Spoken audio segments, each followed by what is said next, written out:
On the desk, and Desmond Shaw up in SkyCal.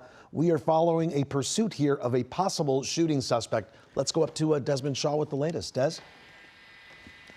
Yeah, Juan, this has been a fairly dangerous pursuit here in the South LA area, actually in Hawthorne at the moment. We believe it started with LAPD's Southeast Division and led us here well south of the 105 freeway, south of Hawthorne Airport. Suspect's been all over the place. We heard earlier, just before we went to air, that they were up on a sidewalk at one point, at least momentarily. You see them zigging and zagging all over the place here.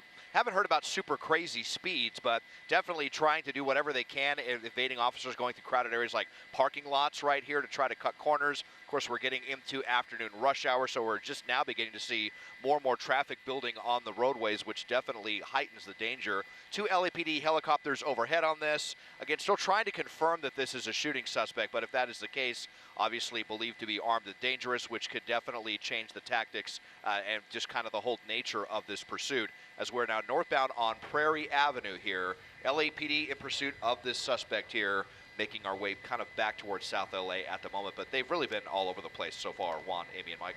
This is such a dangerous time as well, because it is the hour where a lot of kids are getting out of school, a lot of folks are out and about, and we are hearing that this is in fact a shooting suspect. Mike, what else are you hearing about this? Yeah, we know that this was officers observed this suspect. Now it's unclear exactly if they saw the shooting happened or just recognized this suspect from a previous shooting, or if they ran the plate and the plate came back to a car wanted in a shooting. It's unclear exactly how that happened, but we are told that officers observed this person and for one reason or another determined, as we make this left-hand turn, almost into oncoming traffic there, made the determination that this was a shooting suspect. It's unclear when that shooting exactly happened. This is officers from LAPD's Southeast Division, which is back up way north. It's just kind of almost in the South LA area. We are well out of that area now, as we are in the city of Hawthorne as we move westbound here. LAPD has been in pursuit of this the entire time because of the want, because it is a shooting suspect. They are not in tracking mode.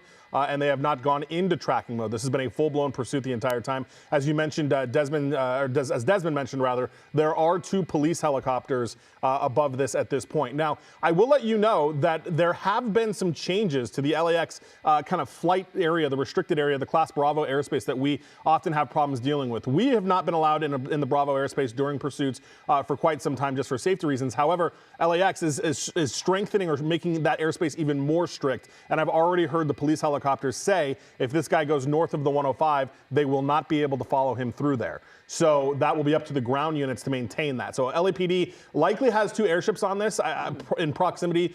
If somebody runs, they want to be able to have everything covered. But if there is a situation where this guy goes into the airspace and the LAPD helicopter can't follow, what we'll probably see is 1 helicopter go to the north of LAX and 1 stay to the south, so they have both ends covered should this guy pop out of the airspace here as we work through the Hawthorne area, back eastbound now in surface streets in the neighborhood of Hawthorne. Mike, do these police choppers have technology like what Desmond is using now? Even if they were far away, at miles away, they could still track the car? So yes, and funnily enough, the technology that the police helicopters have is almost identical to the technology we have in SkyCal. And forgive us, we're struggling with Desmond's picture there a little bit. It's coming in, backing out now. But they have essentially the same technology we do. And the thing is that technology is great, but it is very reliant on how close you can be to the target that you are looking at. So it's most accurate when we're like this, right on top of it. The further away from it you get, the more difficult it would be to kind of keep that technology being as accurate as it can be as we kind of move through traffic here. Really no regard for public safety, guys, as he kind of crosses over there. Yeah, and he was going through residential streets, and you know, the cruiser there right behind him, really staying close, and oftentimes they back off to try to get them to slow down, but in this case it almost looks like he's ready to get up close enough to do a pit maneuver, but certainly not the perfect place for that just yet. And we'll see if they're going to do that, because again, this is a shooting suspect. So LAPD doesn't always love to spin the suspect that potentially has a gun around so that they're facing them. That's always a concern of theirs. So there is a world here where they may just let this play out and see if this guy stops. If he doesn't stop, of course, we have seen situations where they could potentially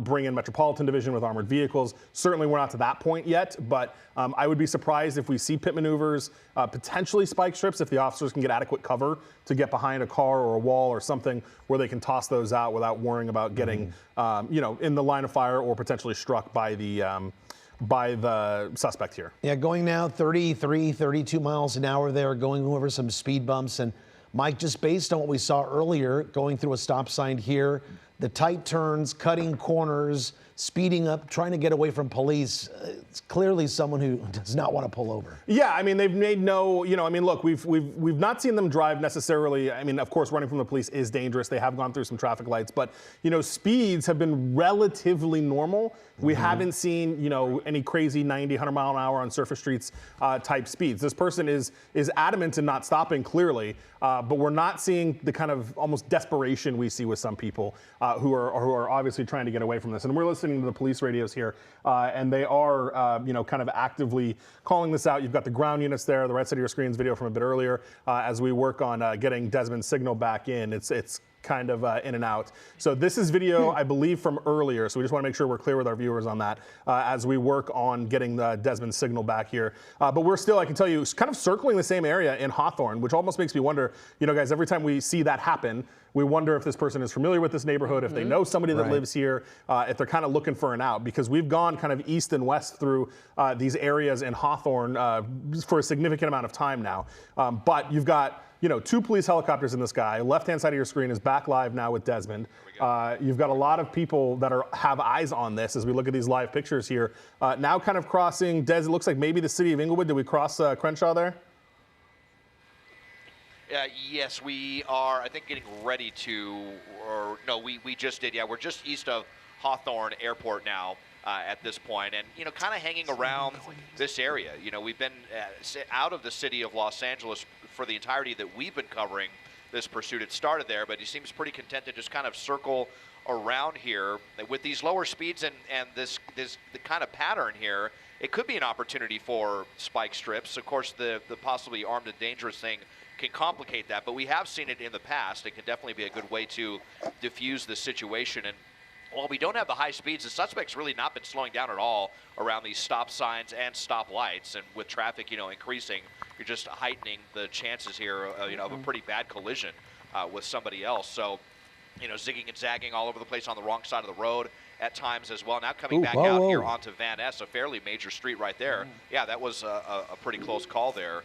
So, and I definitely concur, LAPD definitely seems to want to stay really close to the suspect and not back off. And a big part of that probably is of what Mike was just talking about with these potentially new LAPD restrictions. Stopping there kind of for a second, maybe to look like someone was kind of paying attention to the pursuit there on the sidewalk. But they really need, if they really want this suspect, they're going to need to keep very close proximity to them, because if they go to a place where the helicopters are not able to follow, that is going to give the suspect a really big advantage, and that is how we have seen some of these suspects get away in the past. Well, and we can't help but notice the tinted windows, and so it makes it really hard to see. Yeah. Do we know if it is just the driver that's in this car, or is there a chance that there's someone else in the car with them? Yeah, I mean, they don't, it doesn't sound like they definitively know. We've not heard too much mention of additional suspects in there, but of course that's always something they're looking after. Now, again, because we do know that LAPD officers spotted this suspect, it's unclear what kind of look they were able to get. Were they behind the suspect? Was it a plate? Did they drive past them and see them? So we're trying to sort all of that out. But we're already getting texts to the desk here. People that have seen it. Gabriel just sent me a message saying I went right past his job at Crenshaw on 135th. So the more we start circling these areas, the more you will start to get people noticing what's going on, especially when we're in the same area. And you see the number on the screen. If you've got a question about the chase or you see it come through your area, we want to hear from you. 818-221-2222.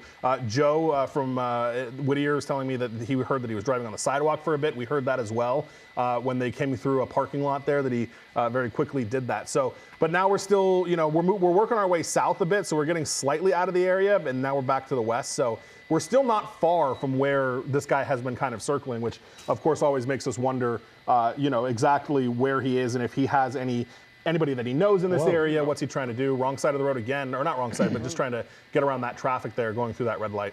Mike, going back to something you said earlier about these restrictions around LAX, I mean, we always know that the flight path and there's the temporary restrictions where you can't go through the airspace. Is this something new with LAPD? So we're working on sorting that out. It actually was brought to our attention just this week when our helicopters were having a more than usual difficult time as we pull into the parking lot here at Crenshaw on 147th Street.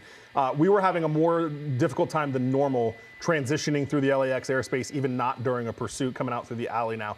So we started inquiring about it, and that's when we've kind of learned that they're tightening up some of the safety parameters around LAX. Remember, we've told you about the issues with the NTSB, kind of calling out the FAA about not taking airspace safety kind of seriously enough. So it's unclear if it's in relation to that or exactly what. But I did hear the LAPD helicopters mention, hey, if this goes north of the 105, we're not going to be able to follow him through that airspace. So it is something that I think everybody's a little bit more cognizant of right now. And something to worry about, because not only if this driver knows that and he does go into the airspace and he may get free, it's just like pulling into a parking garage or something like that, right? Where all of a sudden the pursuit's basically off. Yeah. Well, and it's funny because he's almost skirted the airspace, right? He came down the 110, never got off the 110.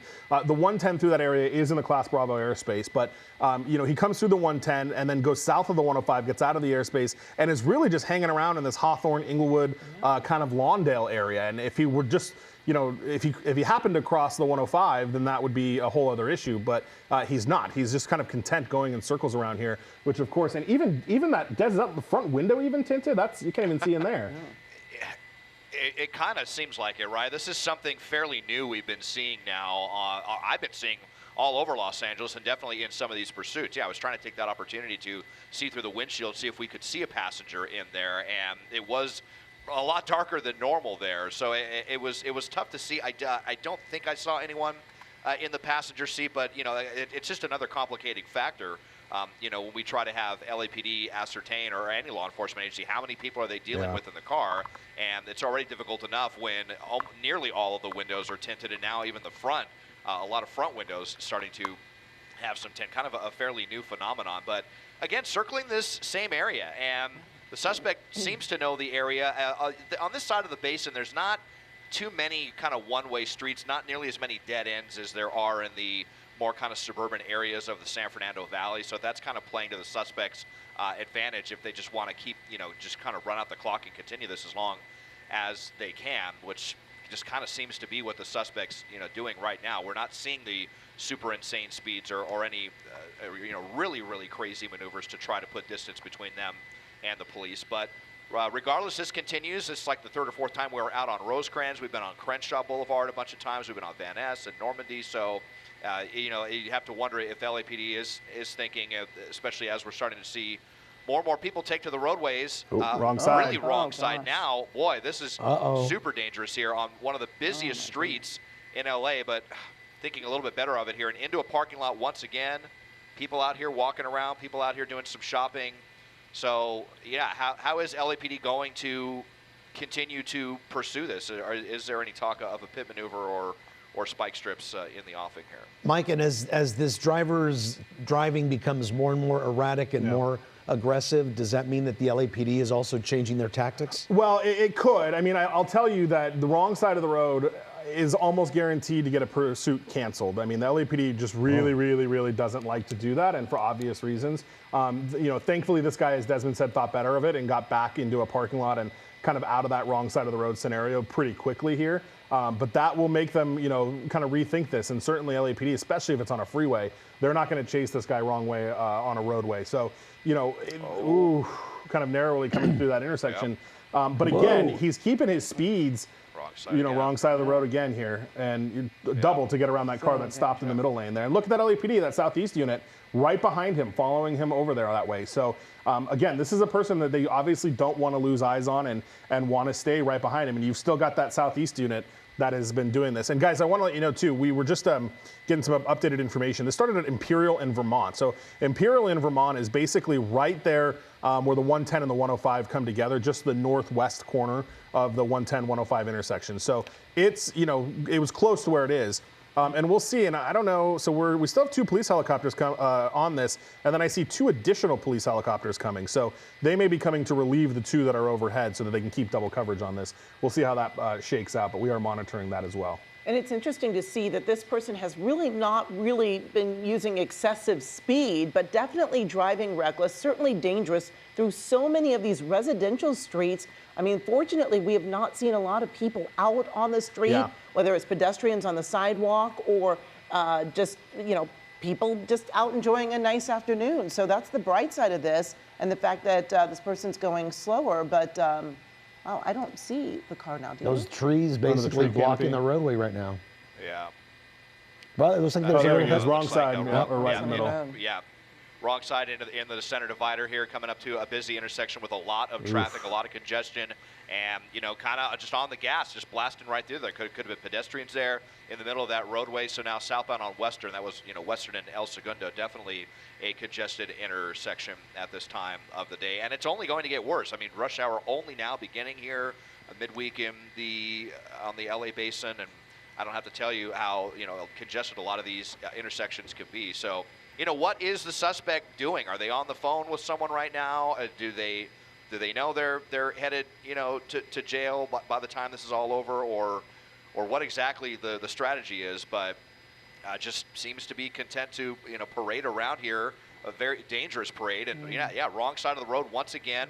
And it's especially dangerous when you have that divider, because if he's, you know, imminently going to get into a head-on collision, he's going to have a lot of trouble getting back to the right side of the road to avoid that. So you definitely hate to see a situation like that. But back out here onto 135th, another street that we've seen the suspect on here many times now.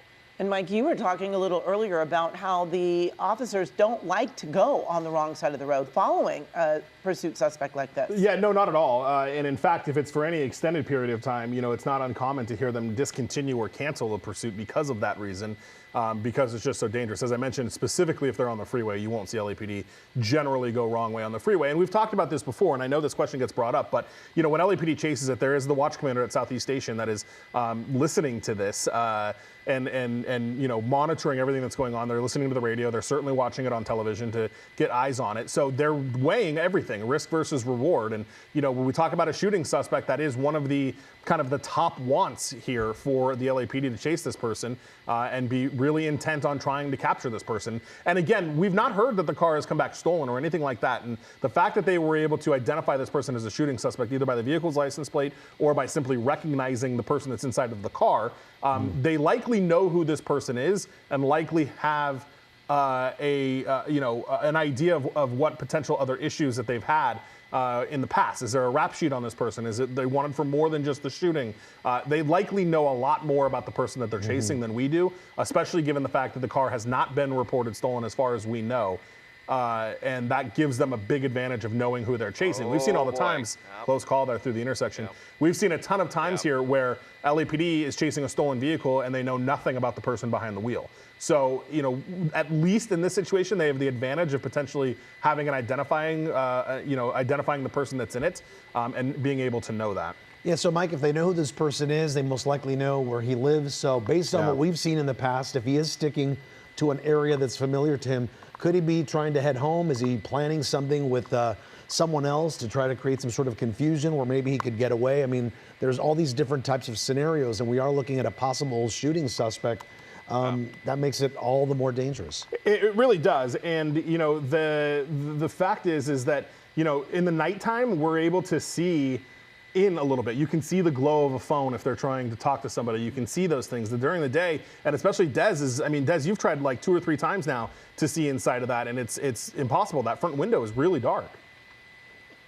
Yeah, definitely. I think there's just too much glare, and the glass is just too dark to be able to see if there's anyone in the passenger seat. But from what I could tell, it seems like this is the only person inside. I did just hear the helicopter overhead say that they saw them throw something out the window back at Van Essen 139. We know that, well, look at this, waiting to get the opportunity to get on the wrong side of the road right here, and okay, now northbound on Hoover here. So yeah, tossing something out the window. So many times in these pursuits that ends up being, you know, a weapon. So definitely worth wondering if that's, you know, what it was. But the police are almost always privy to that. And, you know, we also have multiple law enforcement helicopters over here, and they did just switch out, I believe, one of the helicopters as well to get a fresh set of eyes or probably a fresh tank of fuel on this. So we are trending northbound here. We are straddling that LAX airspace now, getting ever so close. In fact, yeah, I mean, once we get past the 105 freeway, it's going to get more difficult for all of us, including law enforcement, from what we've been hearing. That's kind of the unprecedented thing, is that there's definitely been times when we've been denied into the airspace But it's only since last Friday that we've heard incidences where they haven't even been letting, law enforcement in the airspace right now. So potentially some big changes coming with LAX's airspace. For, maybe not this person necessarily, but some of the, let's say, more professional criminals out there, it could just be a matter of time before they find out about that and potentially use that to their advantage. All right, Des, and we want to welcome our viewers to the news here at 4 o'clock. As you were joining us for CBS LA at 4, we are on breaking news, a pursuit that is underway, that has been underway for about 50 minutes now. This is the pursuit of a shooting suspect. That's right. We've been monitoring it here from the studio, from the desk as well. Desmond Shaw live in SkyCal with some crazy moves by this suspect, Des. Yeah, just bobbing and weaving all over the place and barely dodging some of these cars and, getting into bike lanes and stuff. I mean, fortunately, we haven't seen any cyclists out here and not too many pedestrians as we go by what looks like a school right there. And like Amy was saying, I mean, well, I think school is mostly out now at this point, so that's good news. But, we're only getting into afternoon rush hour here. And as we are through 120th and Budlong Street, and just continuing kind of cruising very dangerously, not super fast, but going through stop signs, not really slowing down, wrong side of the road at a lot of different junctures, and just skirting the LAX airspace here, mostly in the city of Hawthorne and Inglewood, even though this started in South LA, and still just, LAPD kind of trying to determine what they're going to do to try to stop this. But there's a lot of units on the periphery as well, some of them holding back traffic on some streets to try to make this a little bit more safe for the public. And they definitely want to stay behind this person, a shooting suspect. If they haven't given it up already, they're not likely to give this up until it is all over, guys. Right now, Mike Rogers also monitoring the situation from the desk. Mike, you're hearing from our viewers as well. Yeah, we are. And I want to actually bring up a question from Wayne. Wayne is watching us from Idaho. Wayne has a question about the LAPD cars. Why don't LAPD have the push bars, but more importantly, they need to get the grapplers installed? So there's a two-part question. I want to answer that. Not LAPD, Whoa. Close call with the LAPD right there, coming through that intersection. Not every LAPD car has push bars. That doesn't mean they can't do pit maneuvers. That's an important distinction. I, to be honest, don't know why they don't all have push bars. I know some of the newer ones do, some of them don't. But just because it doesn't have push bars doesn't mean they are prohibited from doing pit maneuvers. Every LAPD officer is pit trained. The other question is about the grapplers. Grapplers are something that has kind of been new in law enforcement, and it's this thing that essentially shoots out from underneath the front of the cop car and tangles up the wheels of the rear wheels of the car and brings the car to a slow stop. I have asked our local departments that in the past, the LAPD, the Sheriff's Department, why we don't use those and if there are any plans to use those. And so far, both departments have basically just said we're always looking into it, but right now we don't have them. So not a real clear answer from the departments about why they don't have this. I don't know if it's a cost situation. Obviously, the Sheriff's Department and the Police Department here are very large agencies that have a lot of cop cars. It would cost a lot of money to outfit all of them with that. Wrong side of the road again, coming through the red light there at Western and 132nd. But the push bar question is a good question. Not every LAPD car has push bars, but that doesn't mean they can't do pit maneuvers. And Mike, wasn't there a time, I remember hearing of a device that they could basically get the car to stop electronically, mess with it electronically, or is that something that there's kind a of couple? sci-fi? Yeah, there's a couple of things out there. One of the other ones is some agencies were playing with, and I think some have it, where similar to the grappler, where it shoots out of the front of the cop car, it's a tracker that would shoot out with a magnet and attach to the rear of the car. I haven't seen that used as much, and I don't know if there are privacy issues with there. If you're technically tracking a car with GPS, do you need a warrant to do that? I don't know all of the ins and outs of that, but that's a little bit less common with agencies, but I think some of the agencies are starting a little bit more to use those grapplers, but not in the Southern California region at all. I've checked with a couple of them. And just looking at some of the other questions here. But yeah, I mean, basically, they're still doing kind of the traditional pit maneuver spike strips here in Southern California. And Des, we've been struggling to look inside that car because of those very dark tinted windows, the front and back, as well as the sides. But there for a moment, it looked like the sun was kind of shining through. Were you able to get a better look inside that vehicle? I was not. Unfortunately, the sun is kind of a double-edged sword because it can create a glare on that front windshield to be able to see inside. And we're just kind of going, I think, with the working theory that it is just the suspect in the car unless there's someone in the rear seats. From what I could see, I couldn't see any evidence of someone in that passenger seat right there. But We're definitely seeing up on the sidewalk again. Oh, wow. Like this is at least the second or third time, and getting a little bit of distance there between LAPD. And I wonder if that's the tactic, taking these little chances here, cutting the corners where they can to try to get some distance. And we saw some close calls there where they went through an intersection, but LAPD had to slow down to avoid getting, in a crash with an innocent driver. But look, LAPD, they are still right there back on it. Is the window down? Looks like the window is down. Throw Window's some down. hands This is out. the first time we've seen this. Middle finger. Sorry about that. Hands out. Yeah, it might have been a half a peace sign there that he was flashing. But, The middle half of the peace sign. and we know that they had thrown something out the window, according to what we were hearing on the radios earlier.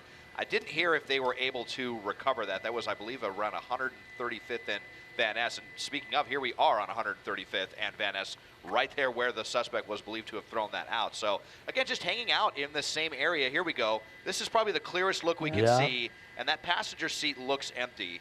So we're going to go with that it is just a suspect in the car, unless there's anyone, hiding in the back seat or, God forbid, in the trunk or something like that. But, 135th here again, and LAPD, they have been very intent on not letting the suspect get any distance here, but lots of risks being taken by the suspect, and none of them paying off so far as getting away from the police on the ground. No, and this did start at Imperial in Vermont, where officers did in fact spot this suspect, and he has really stayed in pretty much the same vicinity and hasn't been using excessive speed, but definitely driving reckless through residential streets. We've seen twice now up on the sidewalk. So this is certainly a dangerous pursuit, as they always are.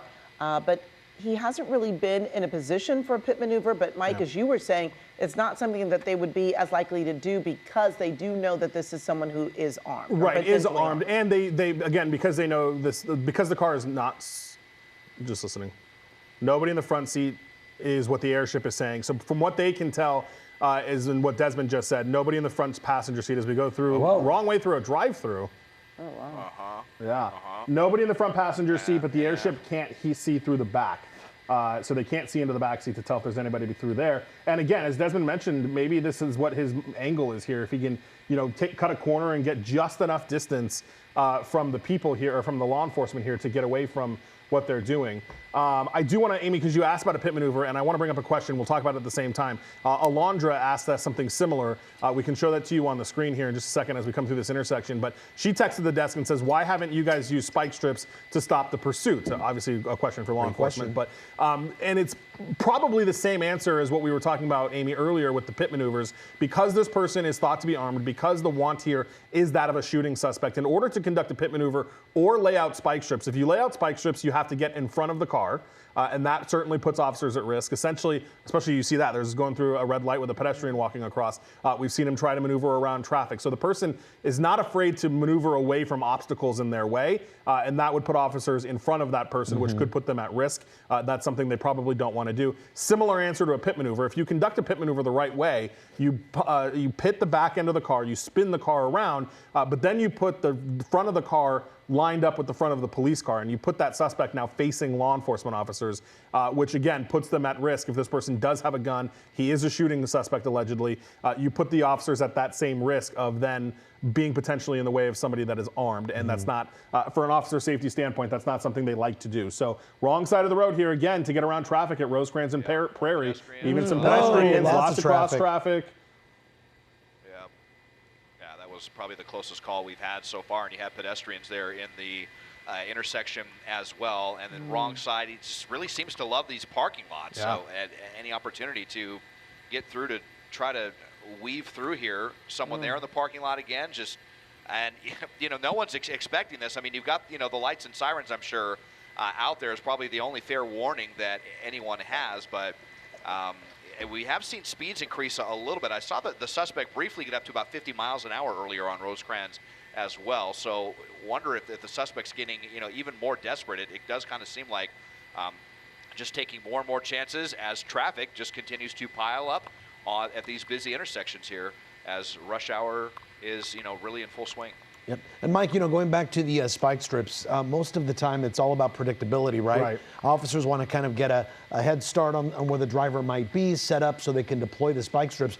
What we're seeing right here, these last-minute turns, basically that even makes a spike strip even less of an effective tool to get this pursuit to come to an end. Right, not only that, but you need a decent stretch of fairly empty road. Not empty necessarily, but when you've got so much traffic, as again, wrong side of the road here coming through that red light, but when you've got so much other traffic on the road, that's also something that the officers have to contend with. They'll have to wait until the very last second to toss the spike out so that they don't accidentally spike, a citizen right. Or something like that. But yeah, I mean, you would think one, especially because we've been in this kind of same area here, that generally would be an option, but unfortunately because of the want and probably all the traffic, that's going to make it harder. And I'll tell you, even if this wasn't a shooting suspect, I think a pit maneuver would still be difficult. Everywhere he has been, there has been a lot of traffic, there's been cars and there's been pedestrians. So even if a pit was an option, I think we would have a hard time finding a spot for them to be able to successfully do that without, undue risk to the public as we kind of come through the stop signs here back into a residential street on 139th and Lamali Avenue. I want to ask Vinny in the booth if we're ready. I want to show you guys my computer. Thanks, Vin. So I want to show this to you because this is the flight track of the helicopters that have been following this. I've got SkyCal selected here, and you can see we've just essentially only been in this one area the entire time. The orange line is the path that SkyCal has been flying. I'll click on one of the police helicopters and you can get a little bit more kind of direct path, but we've really not ventured very far anywhere outside of between the, south of the 105 and east of the 110, west of the 405. We've been kind of exclusively in that same area. I mean, again, it started up here just near the 110 and the 105 to the northwest corner of that, and then we've come down here, and this is where we've been almost the entire time. So I just wanted to show you that so you could kind of get a visual idea of the area that we've just been kind of circling back and forth. And Mike, does LAPD still have 2 choppers above this? Yeah, they do, and they actually swapped out. So there were, they swapped out, they had 2 choppers that were over it, and they changed and have 2 separate choppers that are over it now. I also see a CHP helicopter coming out of Fullerton. So I don't know if I don't imagine CHP would take this over because we're not on a freeway at all. But maybe CHP is just going to come lend, some additional support just in case LAPD has to pull off, or maybe one LAPD helicopter could go back to patrolling the city, and CHP could be their second set of eyes. It's kind of hard to tell because right now, where we're at here, and I'm just looking at the rest of the region, there are no other LAPD helicopters in any other part of the city. The only 2 that they've got up right now are here with us. This 225 LA and 224 LA are both over this chase at the moment. And we see this car going back through some of the same, very similar looking streets, if they're not the exact same. We've seen nice manicured yards and very green grass. Very green grass going through. You see somebody out on the sidewalk there this time around, but really going in the same vicinity as Mike has been showing us with the helicopters as well. But so often when they do this, it's because they're familiar with the area. They're trying to figure out a way to jump out of the car or perhaps get someone to meet them. But right now, the LAPD is staying so close to this car, I don't think that it's possible at this point for him to make a run for it and get away or try to jump into another car. Yeah, at all. I mean, and that's, we see that, when they try to get some distance from the law enforcement to then stop under a bridge or something like that where they've coordinated that. We've not seen, this guy is certainly, running red lights, driving wrong side of the road. It's dangerous driving, as we see right here, but it's not anything that's, crazy high speeds, crazy. Whoa! That car just stopped as soon as I say this. But yeah, it is, that's why this is still very, very dangerous. Very dangerous. That was scary. Yeah. And that's the thing, people, especially at night, you can see the flashing lights. In the daytime, a lot of times people have the radio up. They don't hear the sirens. Right. They don't see the lights coming because it is, so bright out. And so they're really caught off guard when this car comes barreling through. No idea that a pursuit's underway, but here it is, right there on them.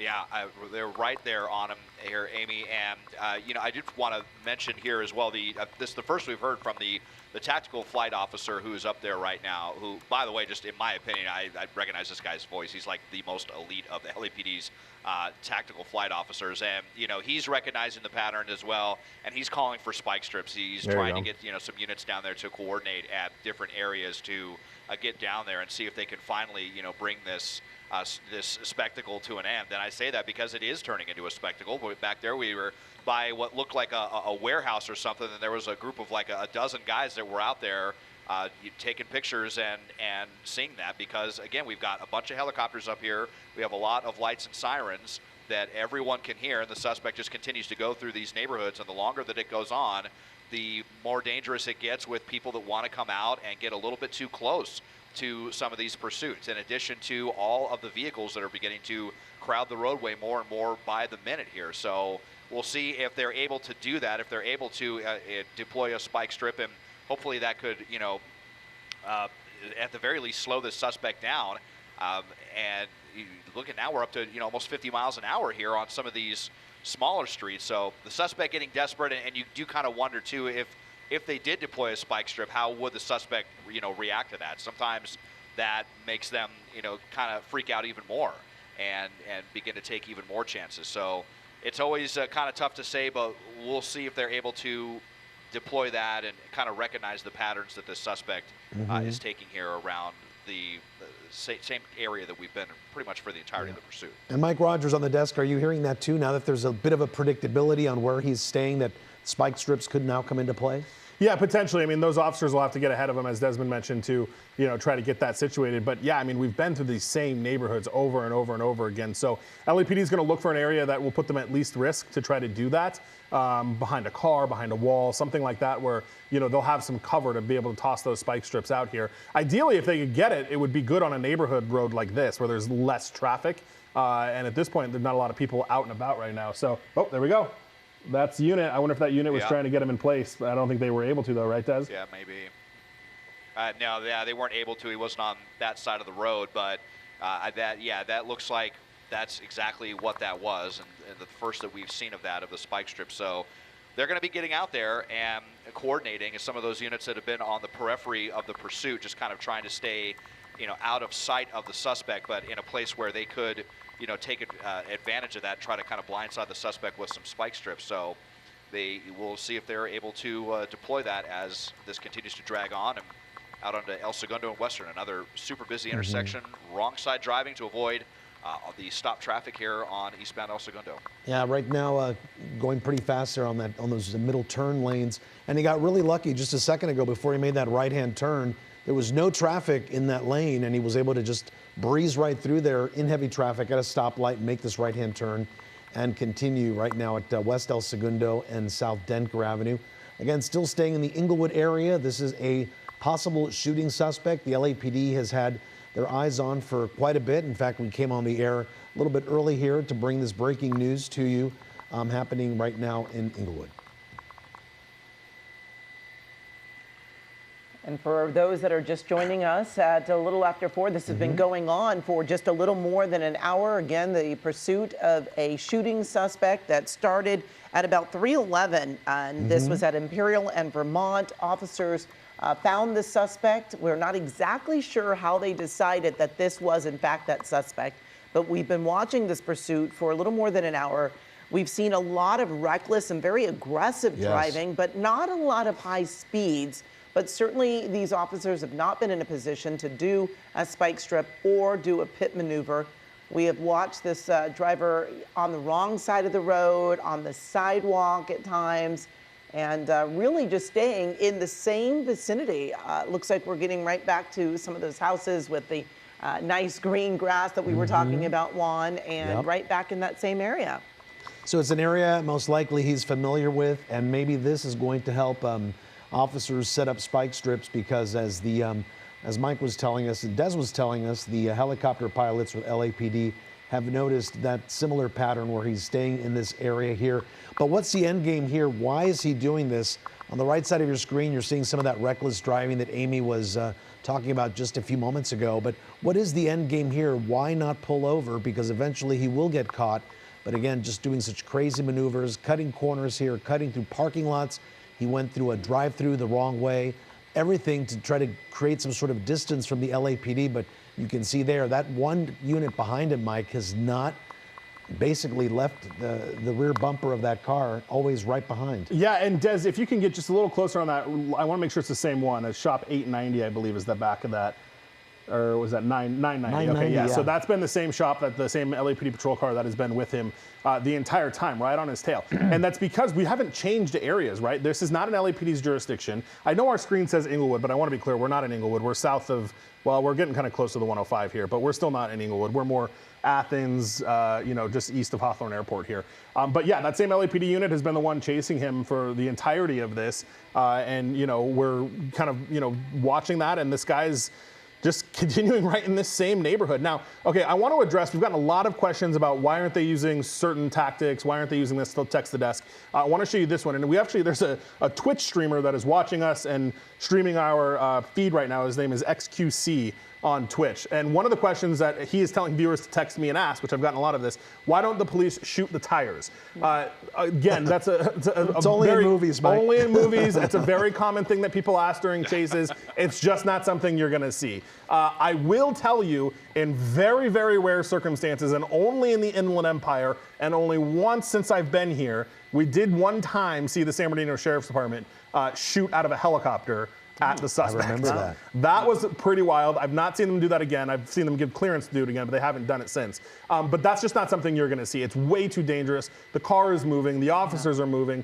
You very easily could miss. It could ricochet. It could hit somebody on the side. It's just very impractical to be able to do that, especially why this is moving. Another question somebody asked is, why don't they block the streets? Why don't you put a bunch of cop cars in front of the guy? Again, that's an officer safety risk. It's a public safety risk. If that guy decides he wants to blow through the cop cars and slam into them, that's something else they're not going to do. So the LAPD, all law enforcement agencies have certain tactics they are allowed to employ and do during these chases, most commonly spike strips and pit maneuvers. And as you heard from Des, they'd like to try to set up spikes. We saw potentially one that was going to, and I think I may hear it again, going to be employed here, or deployed rather, but they hadn't been able to get there in time, it didn't look like, to make it effective. I have to say, I'm kind of surprised how open this roadway is right here at 420 on a Wednesday afternoon. Surprisingly open here on El Segundo Boulevard. We had been seeing more traffic, but getting off of that roadway, again, going through a parking lot, alleyway, this is something we've been seeing multiple times through this pursuit today. And, one of the things, too, with this area, I mentioned it earlier, is just it doesn't really seem like there's really any dead ends on this side of the, or this deep in the, on the LA basin. Everything is just like a very effective grid. Everything is flat. There's no railroad tracks down here that can get in the way of things, kind of like there are up in the San Fernando Valley. He's far away from freeways where there's not going to be any dead ends. So it just seems like, left, right, no matter where the suspect goes or any alley they take, they're able to get through a thoroughfare, and there hasn't been a wrong turn for the suspect to take where they're going to, trap themselves in any kind of a situation here. But wrong side again here, 135th, where they right back here to where that article was thrown out, which could have very well been the weapon, but we never heard any confirmation of that from LAPD. But really loves this area, and maybe on one of these smaller surface streets, it would be more difficult for a suspect to avoid a spike strip. So perhaps an opportunity here coming up, but it's just been kind of difficult to coordinate, and no successful spike strips yet here southbound on Daphne. And the other reason too, guys, the reason that they're going to have a little bit more difficult of a time setting up spikes here is they're not in their area. They're not in the city of Los Angeles. So if they were in the city of LA, even if they were in a different division, you would have units that were already in that division or even a neighboring division that would be able to come in and assist and drop spikes ahead of them. But they are not in the city. They're not in the city of LA. So what you're dealing with is you're dealing with officers that are already a part of this pursuit that need to break off, try to get around him, come in front of him, figure out where he's going to go, and then try to drop the spikes. The LAPD airship is certainly trying to coordinate that, but it's not as easy when you're not in your city with more resources, more cops that can respond to this. Passenger side window down now. You see him motion his hands around there, Des. Nobody in the passenger seat, just like we said. Yep, yeah, some hand motioning going on, and earlier we saw him motioning out the window to officers as well. Windows have been up and down. This is, I think, only the second time that the windows have been down, but just, aimlessly continuing through this area. It just kind of seems like, well, let's see if this alleyway is going to go through here. tons of apartments. It looks like this could potentially be a dead end. Let's see here as we try to close in here on this. That's the river, one, right? Oh, yeah. I'm not sure. Yeah, so here's one of the few places where they could go into a dead end. So, wondering if this is where Driver's door's open. the suspect lives. So yeah, we've got a wash right there, and Driver's all of a door's sudden open. now we are. Yeah. So yeah, there was another vehicle there in the alleyway as well. But yeah, so finally, after all that, making a wrong turn, and kind of what I suspected, I think they were just kind of dragging this out as long as they possibly could, realizing the inevitability of everything, and just, I don't know, trying to enjoy one more Southern California day here before going away for an unknown amount of time. But after all that, all those close calls, all those chances taken, making a turn here at a dead-end alley, hands out, and looks like they will be surrendering to officers. Yeah, looks like it's hands out, and he's listening to officers right now, getting out of the car. Something dropped out of his lap there. Might have been his cell phone, right, Mike? Yeah, cell phone I think is what Des was seeing too. Yeah. But this is certainly one of those times when they're worried about this person having a weapon. That's right. And certainly want to keep a very close eye on his hands right now. His hands, and remember, they haven't had eyes in the back seat. We've got no reason to believe that there's anybody back there, but the LAPD helicopter was clear that they could only see the passenger seat in the front. So they're also going to want to make sure that there is nobody in the back of the car as well. I mean, the best scenario is that he's out of the car, though. So the LAPD has control of the situation. They're obviously giving him commands, step away from the car. Last thing they want him to do is be able to jump back in it. They'll ask him to walk back, get on his knees, and then you'll see what's called an arrest team. So you'll see a group of officers come in. They'll take him into custody. You'll have a separate group of officers that will remain with their guns trained on the car until they can clear that car. And that prone position right there, obviously it's probably the safest for officers. Yes. His Yep. legs are spread now. They're going to be moving in and bringing him into custody. And Mike, you think one person, you may need one or two officers, but a whole team is going to go in there to make sure he gets into custody safely, right? Yeah, you'll see 3 or 4 officers move up on him, and you've got the officers on the right. Shop 990 right there. The officers to the left will be the ones that will go in and put him in handcuffs. And then on the right, you see them, they're moving up right now. They're going to clear the car. You've got a couple with lethal, and you've got a green strap there. That's the less lethal 40-millimeter foam launcher. So they'll have that as well, just in case. And you'll have additional units that will come in and make sure they'll pop the trunk. You got one cop, if you look to the right, he's also keeping cover to the right side in case anybody pops out of that apartment complex there. Because again, there's probably reason to believe that this guy either lives in this area or knows somebody in this area, considering the amount of time that he's spent in this area. And they're probably asking him questions too, right, Mike? While he's face down. Yeah, Whether or not there's other weapons or anything that could harm the officers in the car, anybody else in the car. Right. And we'll see that. Hopefully they'll be able to, you probably got to open the trunk from the driver's side, so somebody will have to come over and do that. Hopefully they can see through the window with that close, although those windows are pretty dark, so we'll see what they're able to do. But somebody will move up, or a couple officers will move up and take the guy into custody, and then they'll be able to clear the car and hopefully be done with this. And one officer, gun drawn, just in case. They certainly don't rush through this part of the Right. pursuit, even though to us it may look like it's over. They have to be very cautious still at this stage. And you got a couple detectives there. So the bottom side of your screen between shop 387 and 990, you've got the guy in the khaki, and then you've got the guy in the jacket, and here comes another one. So I would guess that this is somebody that is well known to them, and that's why you've got detectives that are already on scene. It's pretty quick for detectives to be here if they weren't already investigating this person for somebody. So it's possible that the shooting is something that detectives have already been looking into, and they were notified that Southeast Patrol was in pursuit of their guy, and that's why they showed up to the scene here. Mike, we kind of missed the shot, but what do we know what brought this to an end? He just gave up? He just pulled in, yeah. I mean, he just came in and came to a stop. I think, as if you pan up, there's nothing there. You got a fence there, so I think his options were blow through that fence. It was a dead end, yeah. Yeah, blow through that fence or try to get out and run. But I think, LAPD made it pretty evident that there are a ton of people here ready to take him into custody. So he probably just realized it's not worth it and called it a day. Yeah, seven patrol cars for that one shooting suspect. Absolutely, but this is really the best way that it could end with him stopping. There were no crashes involved in this pursuit that went, almost an hour and a half, and no real incidents there. And of course, they will go back and try to figure out what was thrown from that car earlier in the pursuit, and certainly this is a great way for it to end. Despite the reckless driving, nobody was hurt. Suspect is now in custody. We're going to send our KCAL viewers back to regular programming.